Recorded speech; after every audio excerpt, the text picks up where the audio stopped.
నమస్కారం. నిజంగా దేశమంతా కూడా ఎంతో పండుగ వాతావరణం. ఏ నోట విన్నా, ఏ కంట విన్నా, ఏ కంట చూసినా రామనామమే అన్నట్టుగా ఉంది. ఎక్కడ చూసినా రాముడి యొక్క గుణగణాలు. ఎప్పుడు మందిరం ప్రారంభోత్సవం, ఎప్పుడు బాలరాముని ప్రతిష్ఠిస్తారు. ఎంత పండుగ వాతావరణం అంటే నిజంగా కూడా దేశమంతా కూడా ఒక ఇల్లులాగా ప్రజలందరూ కూడా తమ ఇంట్లో జరిగే ఒక పండుగని సెలబ్రేట్ చేసుకోవాలన్న ఆకాంక్షలు, దాన్ని జరుపుకోవాలి, ఆ ఉత్సవాన్ని జరుపుకోవాలన్న కోరికలతో ఎక్కడెక్కడి నుండో ఆ బాలరాముడి కోసము బహుమతులు వెళ్తూ ఉన్నాయి.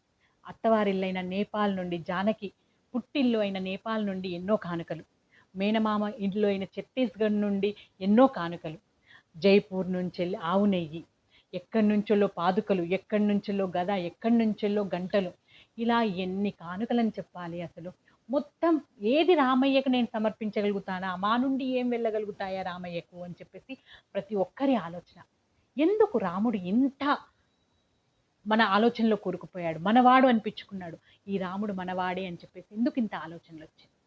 ఎందుకు అంటే మనందరికీ తెలుసు, రాముడు ఎప్పుడు కూడా రామాయణంలో కానీ, రాముడి పాత్ర ద్వారా కానీ, రాముడి ద్వారా కానీ మనకెప్పుడు చెప్పలేదు వాల్మీకి అతడు దేవుడు అని. ఒక సామాన్య మానవుడిగానే పుట్టాడు.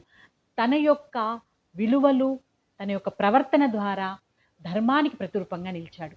ఒక కొడుకుగా, ఒక సోదరుడిగా, ఒక భర్తగా, ఒక స్నేహితుడిగా, చివరికి శత్రువు కూడా ఇష్టమైన శత్రువుగా, ఒక మంచి పరిపాలకుడిగా, ఒక తండ్రిగా, ఇవన్నీ కూడా తన బాధ్యతలన్నీ ధర్మానికి మారుపేరుగా నిర్వర్తించాడు.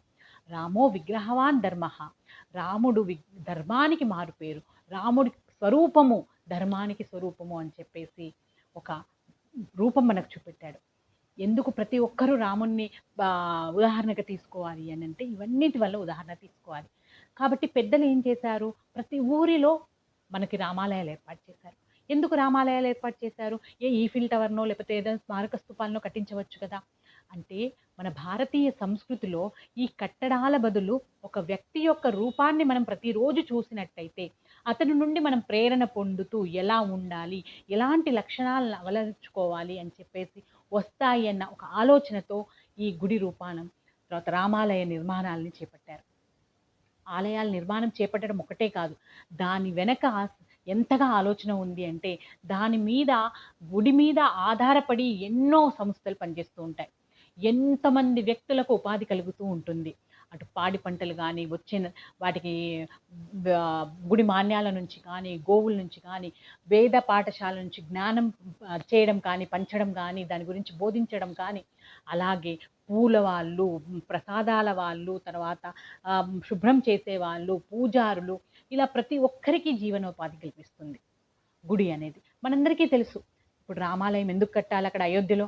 ఆ స్థలంలో యూనివర్సిటీ కట్టొచ్చు కదా, ఆ స్థలంలో లేకపోతే ఆసుపత్రి కట్టొచ్చు కదా, ఇప్పుడు రామాలయం యొక్క అవసరం ఉందా అంతగా అని చెప్పేసి ఎంతో అంటున్నారు. కానీ ఆలయాల ద్వారా వచ్చే శక్తి ఏదైతే ఉందో, పాజిటివ్ ఎనర్జీ ఏదైతే ఉందో, కాస్మిక్ రేస్తో వచ్చే పాజిటివ్ ఎనర్జీ, దాని ద్వారా శక్తిని పొందుతారో అది సైంటిఫిక్ రీజన్స్తో ప్రూవ్ అయినాక కూడా కొంతమంది మాట్లాడే మాటలు వింటూ ఉంటే నిజానికి కూడా కాశీ కారిడార్ కట్టినాక ఎంతమందికి ఉపాధి దొరికింది.